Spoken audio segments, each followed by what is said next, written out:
तनु ने आस्था की गर्दन की तरफ इशारा करते हुए कहा, ऐसा कुछ नहीं है तो ये क्या है? ये क्या तुझे मच्छर ने काटा है? जिसे देखकर आस्था शर्म से अपनी नज़रें झुका लेती है। आस्था को समझ नहीं आ रहा था कि वो तनु को कैसे बताए कि क्या हुआ है। तभी तनु ने हंसते हुए कहा, इट्स ओके आस्था, और तू तो ऐसे बिहेव कर रही है जैसे तूने कुछ गलत कर दिया हो। आई कैन अंडरस्टैंड कि तेरी अभी नई नई शादी हुई है तो ये सब तो नॉर्मल है। तनु की इस तरीके की बातें आस्था को समझ में नहीं आ रही थी। वो इस वक्त चुप रहने में ही अपनी भलाई समझती है। कुछ देर में तनु आस्था को रेडी कर देती है और फिर आस्था को देखकर कहती है, वो यार, तू तो इस साड़ी में काफ़ी ज़्यादा हॉट लग रही है। सर तुझे देखेंगे तो पागल ही हो जाएंगे और अपनी नज़रें बिल्कुल हटा ही नहीं पाएंगे तुझसे। आस्था ने तनु को चुप करवाते हुए कहा, शट अप तनु, कुछ भी बोलती है तू। तभी उन्हें गाड़ी का हॉर्न सुनाई देता है तो तनु ने खुश होते हुए कहा, लो आ गए तेरे पति परमेश्वर। तो इस बात पर आस्था तनु को घूर कर देखती है। आस्था के इस तरीके से घूरने पर क्या हुआ, ऐसे क्यों देख रही है? मैंने कुछ गलत थोड़ी कहा है। अच्छा चल नीचे चलते हैं। तो वो लोग नीचे आ जाते हैं। जब वो लोग नीचे आते हैं तभी अर्जुन भी अंदर आ रहा था। तभी उसकी नज़र सीढ़ियों से नीचे उतर रही आस्था पर जाती है। जैसे ही अर्जुन आस्था को देखता है उसकी सांसें अटक ही जाती हैं और उसका गला सूखने लगता है। तभी आस्था अर्जुन के सामने आकर खड़ी हो जाती है। तनु ने अर्जुन को इस तरह खोया पाया तो मन ही मन कहा, आखिर मेरी ट्रिक काम कर गई। तभी उसने खांसते हुए कहा, अब मुझे भी चलना चाहिए। आस्था ने तनु को रोकते हुए कहा, अरे तू इस वक्त अकेली जाएगी? तू रुक, मैं किसी को बोलती हूँ तुझे ड्रॉप करने को। तनु ने मना करते हुए कहा, इसकी कोई भी ज़रूरत नहीं है, मैं चली जाऊँगी। अर्जुन ने आस्था की हामी में हाँ मिलाते हुए कहा, तनु आस्था सही बोल रही है, तुम्हें इस वक्त अकेले जाना इट्स नॉट सेफ। तुम्हें अमन ड्रॉप कर देगा। तनु ने हाँ में अपना सिर हिला दिया, जी सर, और वो अमन के साथ वहाँ से चली गई। तनु के जाते ही अर्जुन ने आस्था की तरफ देखकर कहा, आपका क्या इरादा है मिसेस राठौर? आस्था ने कंफ्यूज होते हुए कहा, किस बारे में? अर्जुन ने कहा, पार्टी में जाने के बारे में। और किस बारे में? तो वो दोनों भी वहाँ से बाहर की तरफ चले जाते हैं। अर्जुन और आस्था बाहर आकर गाड़ी में अपनी कार में बैठ जाते हैं। अर्जुन गाड़ी में बैठकर आस्था को ही निहारे जा रहा था। उसे इस वक्त आस्था को किस करने का मन कर रहा था, लेकिन फिर भी उसने अपने आप को कंट्रोल करके रखा हुआ था। और वहीं आस्था खिड़की के बाहर देख रही थी। जब आस्था को ये महसूस हुआ कि काफ़ी देर से कोई उसे घूर घूर कर देख रहा है तो वो अर्जुन की तरफ देखती है तो वो उसे देख रहा था। अर्जुन के इस तरीके से देखने पर आस्था ने कहा, क्या हुआ, आप मुझे ऐसे क्यों देख रहे हैं? मेरे फेस पर कुछ लगा है क्या? अर्जुन ने मुस्कुराते हुए कहा, हाँ लगा है ना, तुम्हारी ये छोटी सी नाक जो गुस्से की वजह से काफ़ी ज़्यादा लाल हो चुकी है। ये सुनकर आस्था अपना मुंह बना लेती है और खिड़की के बाहर देखने लगती है। ये देखकर अर्जुन मुस्कुरा देता है और फिर वो लोग कुछ देर में पार्टी में पहुंच जाते हैं। जब वो लोग पार्टी में पहुंचते हैं तो सब लोग उन्हें ही देख रहे थे, क्योंकि वो लोग एक दूसरे के साथ काफ़ी ज़्यादा अच्छे लग रहे थे, बिल्कुल मेड फॉर ईच अदर। वहाँ जितनी भी लड़कियाँ थीं वो बस अर्जुन को ही देखे जा रही थी, आस्था से जल रही थी। लेकिन ये देखकर कि आस्था शादीशुदा है तो वो लोग थोड़ा रिलैक्स हो गई। लेकिन फिर भी उन लड़कियों को आस्था का अर्जुन के पास रहना अच्छा नहीं लग रहा था। और वहाँ जितने भी लड़के थे और वो भी बिजनेसमैन थे, वो भी आस्था को अपनी ललचाई हुई नज़रों से देख रहे थे और ये सब अर्जुन को बिल्कुल अच्छा नहीं लग रहा था। तभी अर्जुन के पास एक लड़की आते हुए अर्जुन की तरफ हाथ बढ़ाते हुए कहती है, हेलो मिस्टर राठौर। तो अर्जुन उस लड़की के हाथ को ऐसे घूर कर देखता है जैसे उसके हाथ में कांटे लगे हों। अर्जुन की इस तरह देखने पर वो लड़की अपना हाथ पीछे कर लेती है। फिर वो ज़बरदस्ती मुस्कुराते हुए कहती है, वैसे मुझे आपसे आपके नए प्रोजेक्ट के बारे में कुछ बात करनी थी, क्योंकि डैड चाहते हैं कि हम वो प्रोजेक्ट साथ में करें। अर्जुन ने थोड़ा गुस्से में कहा, अगर तुम्हें प्रोजेक्ट के बारे में बात करनी है तो ऑफ़िस आकर अब बात करना, क्योंकि अभी मैं बिज़ी हूँ और ऑफ़िस के बाहर मैं काम की बात बिल्कुल करना पसंद नहीं करता। अभी तुम जा सकती हो और अगर काम की बात करनी है तो ऑफ़िस आ जाना। अर्जुन के ऐसे बोलने पर वो लड़की मुंह बनाते हुए आस्था को घूरने लगती है और वहाँ से चली जाती है। उस लड़की के वहाँ से जाने के बाद आस्था ने अर्जुन से कहा, आपने उनसे झूठ क्यों बोला कि आप बिज़ी हैं? वो तो आपसे काम की बातें कर रही थी ना। और लेकिन आपने बात करने से ही मना कर दिया, उल्टा उनकी बेइज्जती कर दी। आपने कब से ऑफिस के काम बाहर करना बंद कर दिया, ज़रा बताएंगे आप मुझे? अर्जुन ने नाराज़ बनाते हुए कहा, मैंने क्या किया? और हाँ, मैंने आज से ही ऑफिस के बाहर काम करने का रूल लागू किया है कि ऑफिस के बाहर कोई भी काम नहीं होगा ऑफिस का। आस्था ने अर्जुन से पूछा, जब उसने आपसे हाथ मिलाने के लिए हाथ आगे बढ़ाया था तो आपने उससे हाथ क्यों नहीं मिलाया? उल्टा हाथ को ऐसे घूर रहे थे जैसे अभी काट कर फेंक देंगे। अर्जुन ने अपने मन में सोचते हुए कहा, कैसी बीवी है मिली है मुझे। अगर कोई लड़की मेरे पास आए तो जलने की वजह ये बोलती है कि उस लड़की से बात करो, उस लड़की से चिपक जाओ। अर्जुन ये सब सोच ही रहा था, तभी उन लोगों के पास एक लड़का आकर खड़ा हो गया। तभी वो लड़का अर्जुन से कहता है, कैसे हैं मिस्टर राठौर? फिर उसने आस्था की तरफ देखकर कहा, लगता है आप कुछ ज़्यादा ही बिजी हैं। उस आदमी के इस तरीके से देखने पर आस्था काफ़ी ज़्यादा अनकंफर्टेबल फील कर रही थी। अर्जुन को गुस्सा बहुत आ रहा था। तभी आस्था वहाँ से वॉशरूम का बहाना करके चली गई। जब आस्था वॉशरूम जा ही रही थी, तभी उसके पीछे वो लड़की भी चली आती है जो थोड़ी देर पहले अर्जुन के पास थी। आस्था वॉशरूम से फ्री हो रही थी, तभी वो किसी से टकरा जाती है। जब वो सामने देखती है तो वही लड़की खड़ी थी जो अभी अर्जुन के पास गई थी। वो लड़की आस्था को देखकर अजीब तरीके से मुस्कुरा रही थी। उसको इस तरीके से मुस्कुराता देख आस्था उसको इग्नोर करके वहाँ से जाने लगती है। तभी उस लड़की ने आस्था को रोकते हुए कहा, वैसे अर्जुन के साथ क्या काम करती हो तुम? आस्था ने उस लड़की को देखते हुए कहा, जी मैं उनकी पर्सनल सेक्रेटरी हूँ। तभी उस लड़की ने आस्था से कहा, ओह पर्सनल सेक्रेटरी हो, लेकिन तुम्हें देखकर लगता है तुम कुछ ज़्यादा ही पर्सनल बनना चाहती हो। आस्था ने कन्फ्यूज़ होते हुए कहा, जी आप कहना क्या चाहती हैं? तो उस लड़की ने आस्था को देखते हुए कहा, जिस तरह तुम अर्जुन के साथ घूम रही हो उससे तो यही लगता है कि तुम कुछ और ही बनना चाहती हो। वैसे तुम्हारी शादी हो चुकी है ना? तुम्हारे पति को इस सब से कोई प्रॉब्लम नहीं है कि तुम दूसरे मर्दों के साथ इस तरीके से पार्टी अटेंड करते हुए घूम रही हो? या फिर तुम्हारे पति ने ही ये सब करने को कहा है कि अपनी इस खूबसूरती से दूसरे मर्दों को फंसाओ और पैसे कमाओ? उस लड़की के मुंह से ऐसी बात सुनकर आस्था को बहुत गुस्सा आ रहा था। वो लड़की से बोलती है, आस्था ने गुस्से में कहा, तुम्हारी हिम्मत कैसे हुई मेरे पति के बारे में ऐसे बोलने की? तुम होती कौन हो मेरे कैरेक्टर पर सवाल उठाने वाली? तुम्हें इससे क्या प्रॉब्लम है कि किसी के साथ भी जाऊं घूमूं फिरूं? तुम्हें उससे कोई भी मतलब नहीं होना चाहिए।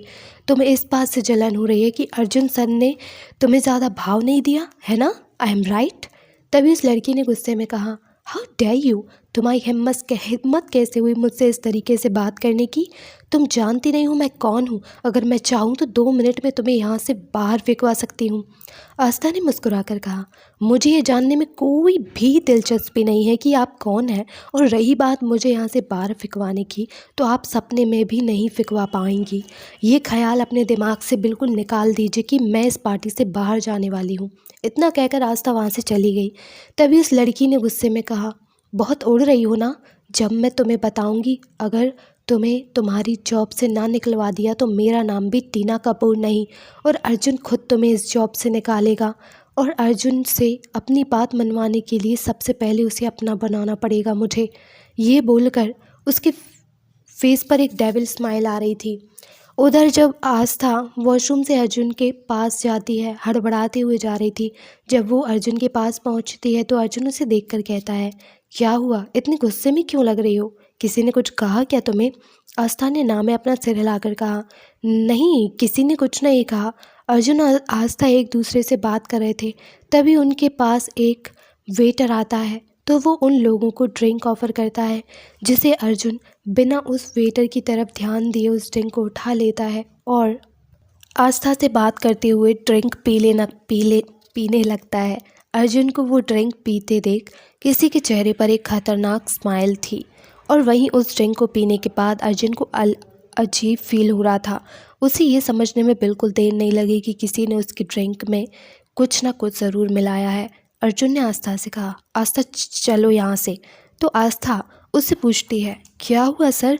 पहले तो आप इस पार्टी में आने के लिए मरे जा रहे थे, अब क्या हुआ? एंजॉय कीजिए ना पार्टी, घर क्यों जाना है आपको? अर्जुन ने आस्था को समझाते हुए कहा, आस्था घर चलो, मुझे कुछ अच्छा नहीं लग रहा है। किसी ने मेरी ड्रिंक में कुछ मिलाया है जिससे मुझे बहुत अजीब फील हो रहा है। आस्था हैरान हो जाती है, क्या किसी ने आपकी ड्रिंक में कुछ मिलाया है? और ये बात आपको कैसे पता चला?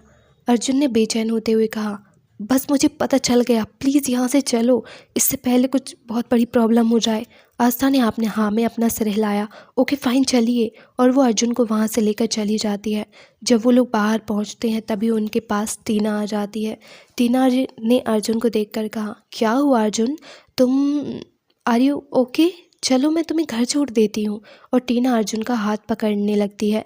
ये देखकर आस्था को बहुत गुस्सा आ रहा था और आस्था ने गुस्से में टीना का हाथ झटकते हुए कहा, कोई ज़रूरत नहीं है, मैं हूँ इन्हें घर ले जाने के लिए, तो तुम इनसे दूर ही रहो, समझी? उसी में तुम्हारी भलाई है। और वहीं अर्जुन को काफ़ी नशा चढ़ चुका था, जिस वजह से उसे कुछ समझ नहीं आ रहा था। आस्था के इस तरीके से हाथ झटकने से टीना गुस्से में बौखला जाती है।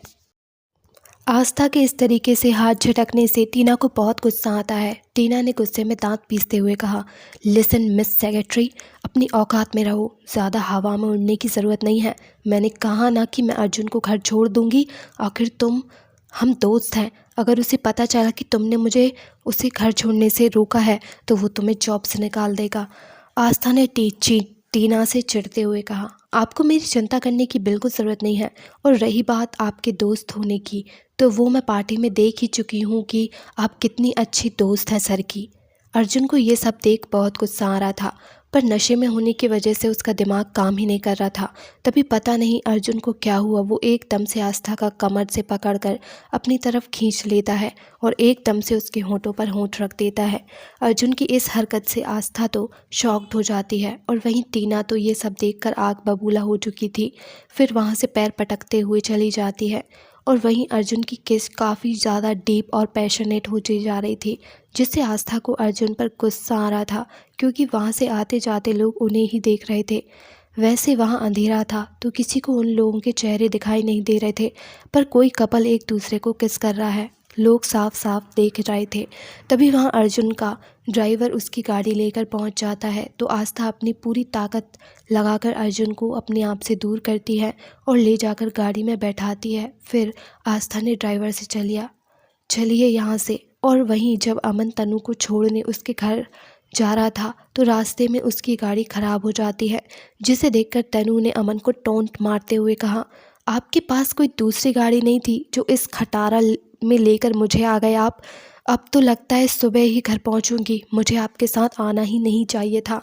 तनु के इस तरीके से अमन की गाड़ी को खटारा बोलने पर अमन चिढ़ जाता है और अमन ने चिढ़ते हुए कहा, ओ हेलो, मेरी गाड़ी कोई खटारा नहीं है, समझे तुम? और अगर तुम्हें इतनी ही प्रॉब्लम है तो मेरे साथ आई ही क्यों थी? तनु ने झल्लाते हुए कहा, यस राइट, मुझे आपके साथ आना ही नहीं चाहिए था। कम से कम मैं इस वक्त अपने घर पर तो होती, लेकिन अब तो ऐसा लगता है कि मुझे पूरी रात यहीं काटनी पड़ेगी, सड़क पर। पता नहीं जीजू ने कैसे कैसे लोगों को काम पर रखा है। ये सुनकर तनु धीरे से अपने मन में बुदबुदाते हुए कह रही थी। अमन ने तनु से कहा, कुछ कहा तुमने? तनु ने अमन को देखते हुए कहा, नहीं, मेरी इतनी हिम्मत कहाँ कि मैं आपके बारे में कुछ बोल सकूं। तभी अमन के पास आस्था का फ़ोन आता है, तो अमन ने फ़ोन उठाते हुए कहा, हाँ भाभी बोलिए, क्या हुआ? आस्था ने अर्जुन को देखते हुए कहा, वो क्या आप डॉक्टर को फ़ोन करके घर आने को बोल सकते हैं क्या? अमन ने चिंता करते हुए कहा, क्या हुआ भाभी, आप ठीक है ना? आस्था ने अमन को सब बताते हुए कहा, हाँ सब ठीक है, वो पार्टी में किसी ने सर की ड्रिंक में कुछ मिला दिया था, जिस वजह से वो अजीब बिहेव कर रहे हैं, इसलिए आपको फ़ोन किया है। क्यों? आप डॉक्टर का नंबर मेरे पास नहीं है और जब तक हम घर पहुँचे तब तक मैं चाहती हूँ कि डॉक्टर भी घर पहुँच जाए। अमन ने आस्था से कहा, डोंट वरी भाभी, मैं अभी डॉक्टर को फ़ोन करता हूँ और आप अपना और अर्जुन दोनों का ख्याल रखिएगा। अर्जुन कभी ड्रिंक नहीं करता है और जब वो करता है तो आउट ऑफ कंट्रोल हो जाता है। प्लीज़ आप अपना और उसका दोनों का ख्याल रखिएगा। आस्था ने अमन से कहा, आप चिंता मत कीजिए, बस आप डॉक्टर को फ़ोन कर दीजिए, बाकी मैं संभाल लूँगी। अमन ओके बोलकर फ़ोन कट कर देता है और फिर डॉक्टर को फ़ोन करके अर्जुन के घर आने को बोलता है। इस वक्त अमन के फेस पर टेंशन साफ साफ नज़र आ रही थी, जिसे देखकर तनु ने अमन से कहा, क्या हुआ, आप इतने टेंशन में क्यों हैं? क्या और किसका फ़ोन था अभी? अमन ने तनु से कहा, वो आस्था भाभी का फ़ोन था। पार्टी में किसी ने अर्जुन को ड्रिंक में कुछ मिलाकर दे दिया, जिससे उसका तबीयत बिगड़ गई और बिहेव भी बहुत अलग कर रहा है वो। तनु ने अमन से कहा, अब वो कैसे हैं? अमन ने कहा, फ़िलहाल तो ठीक है, और वैसे भी मैंने डॉक्टर को फ़ोन कर दिया है, डॉक्टर उसे चेक कर लेंगे। तनु ने अमन से कहा, वो सब तो ठीक है, वैसे ये बताइए आपके पास मैनर्स नाम की कोई चीज़ है या नहीं? अमन ने चिढ़ते हुए कहा, व्हाट यू मीन कि मेरे पास मैनर्स नहीं है? और तुम ऐसे क्यों बोल रही हो, जैसे तुम्हारे पास मैनर्स की किताब है पूरी, और तुम तो मैनर्स से भरी हुई हो ना? तनु ने अमन को टोंट मारते हुए कहा, मेरे पास मैनर्स हो या ना हो, लेकिन मैं आपकी तरह अपने बॉस को उनके नाम से नहीं बुलाती और उनकी वाइफ को मैडम की जगह भाभी नहीं बुलाती। अमन ने तनु से कहा, ओह हेलो, तुम्हें ज़्यादा दिमाग लगाने की ज़रूरत नहीं है कि मैं उसे नाम से क्यों बुलाता हूँ और उसकी वाइफ को भाभी क्यों बोलता हूँ। बेहतर होगा कि तुम अपने काम से काम रखो, समझी, और अपने काम पर ध्यान दो। तनु ने मुंह बनाते हुए अपने आप से कहा, बड़ा आया मुझे मेरा काम सिखाने वाला। खुद के काम के तो ऐसे हैं जिन्हें देखकर लगता है कि अपने काम पर तो ध्यान ही नहीं, दूसरों के काम समझाएगा। तनु को ऐसे बड़बड़ाता देखकर अमन ने कहा, अब तुम्हें क्या हुआ जो इस तरीके से पागलों की तरह बड़बड़ा रही हो? तनु ने गुस्से में चिल्लाते हुए कहा, ओ हेलो, तुम्हें क्या लगता है मैं पागल हूँ? मुझे तो अपने आप को देखकर लगता है कि आपका दिमाग हिला हुआ है। अमन ने भड़कते हुए कहा, व्हाट डू यू मीन? गलती मेरी है जो मैंने तुम्हें ड्रॉप करने के लिए हाँ बोला, ना ही बोल देना चाहिए था। मुझे तुम्हारी बकवास तो नहीं सुननी पड़ती। तनु ने चिढ़ते हुए कहा, तो लेकर क्यों आए थे? मैंने तो मना किया था ना जीरू से, और मैं क्या करूं, मेरी बहुत बड़ी गलती हो गई, मुझे माफ़ कर दो जो मैं तुम्हारे साथ आ गई। अमन ने कहा, अर्जुन को मैं छोड़ूंगा नहीं, इसलिए तो तुम्हें झेल रहा हूँ, वरना मैं इस वक्त यहाँ सड़क पर तुम्हें अकेला छोड़कर जा सकता था। वहीं दूसरी तरफ आस्था अर्जुन को घर लेकर आ चुकी थी, तो वो ऐसी हरकतें कर रहा था जिन्हें देखकर आस्था को बहुत गुस्सा आ रहा था, क्योंकि गाड़ी में थी और ड्राइवर भी उनको देख रहा था। तभी अमन अर्जुन आस्था को कमर से पकड़ लेता है और अपने पास खींच लेता है और उसके चेहरे की तरफ बढ़ने लगता है। तो ड्राइवर ये सब देखकर जल्दी से पार्टीशन ऑन कर देता है, जिससे गाड़ी में पार्टीशन ऑन हो जाता है, जिससे ड्राइवर को दोनों नहीं दिखते। वहीं अर्जुन तो उस ड्रग्स की वजह से आउट ऑफ कंट्रोल होता जा रहा था, आस्था को बस किस किए जा रहा था और हर जगह बाइट के मार्क्स दिए जा रहा था, जिससे आस्था उसे रोकने की कोशिश कर रही थी, लेकिन अर्जुन के ऊपर तो जैसे कोई असर ही नहीं हो रहा था। वो तो अपनी धुन में बस आस्था के होंठों का रस पिए जा रहा था। उसे देखकर ऐसा लग रहा था जैसे वो सदियों का प्यासा हो। अर्जुन के किस करने की वजह से आस्था के होंठ पूरी तरीके से लाल हो चुके थे और उसके शरीर पर जगह जगह मार्क्स, वाइट मार्क्स बन चुके थे, लेकिन फिर भी आस्था अर्जुन को संभालने लगी थी। तभी उनकी गाड़ी रुकती है, आस्था बाहर देखती है तो घर आ चुका था।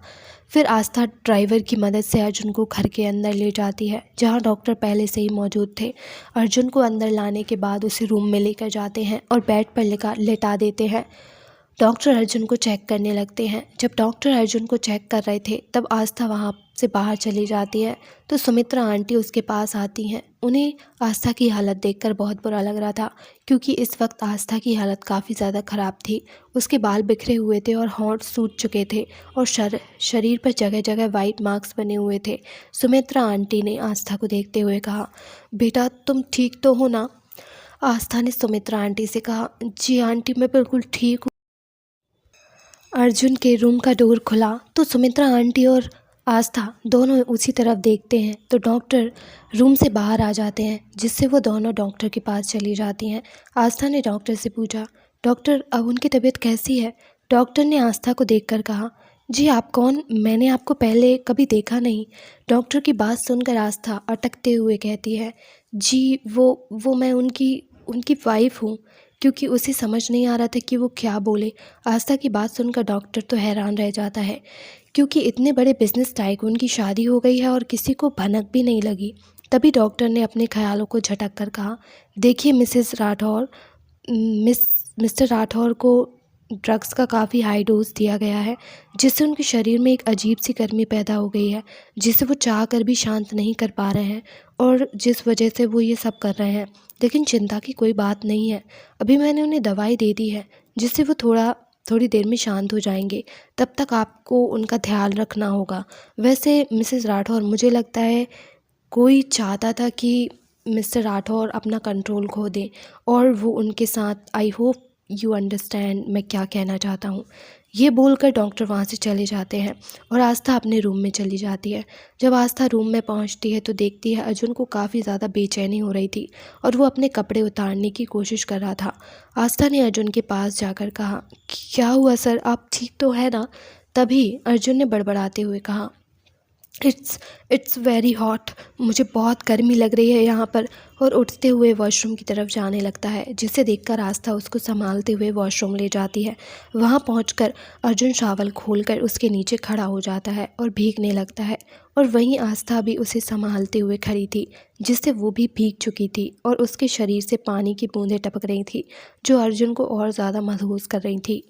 अर्जुन आस्था को अपनी तरफ एक झटके में खींचता है। अर्जुन के खींचने से आस्था उसके सीधा सीने से जा टकराई। उन दोनों के बीच हवा निकलने तक की जगह नहीं थी। इस वक्त आस्था के हाथ अर्जुन के शोल्डर पे थे। अर्जुन के दोनों हाथ आस्था की कमर पर थे। इस तरह अर्जुन के इतने करीब होने पर आस्था को एक अजीब सी फीलिंग आ रही थी। अर्जुन आस्था को उसी तरीके से पकड़ते हुए शॉवर के नीचे ही किस करने लगता है। अर्जुन आस्था को पागलों की तरह छूने जा रहा था। आस्था उसे रोकने की पूरी कोशिश कर रही थी, लेकिन अर्जुन उस पर तो कोई असर ही नहीं हो रहा था। वो लगातार आस्था को छूने जा रहा था। तो हेलो एवरीवन, आई होप आपको आज का एपिसोड पसंद आया हो और आपको क्या लगता है आगे इस स्टोरी में क्या होगा। क्या अर्जुन अपनी पूरी सारी हदें पार कर देगा या आने वाला है कोई ट्विस्ट, और क्या होगा आगे, प्लीज़ बताइएगा। आपको स्टोरी कैसी लग रही है, प्लीज़ यार बता दीजिएगा। स्टोरी पसंद आ रही है या नहीं आ रही, और प्लीज़ यार थोड़ा और सपोर्ट कर दो। 1000 सब्सक्राइबर यार बहुत कम बचे हैं, होने ही वाले हैं। आप सबके सपोर्ट से थोड़ा सपोर्ट और दिखा दीजिए और प्लीज़ बताइएगा कि स्टोरी कैसी लग रही है। Thank you for watching.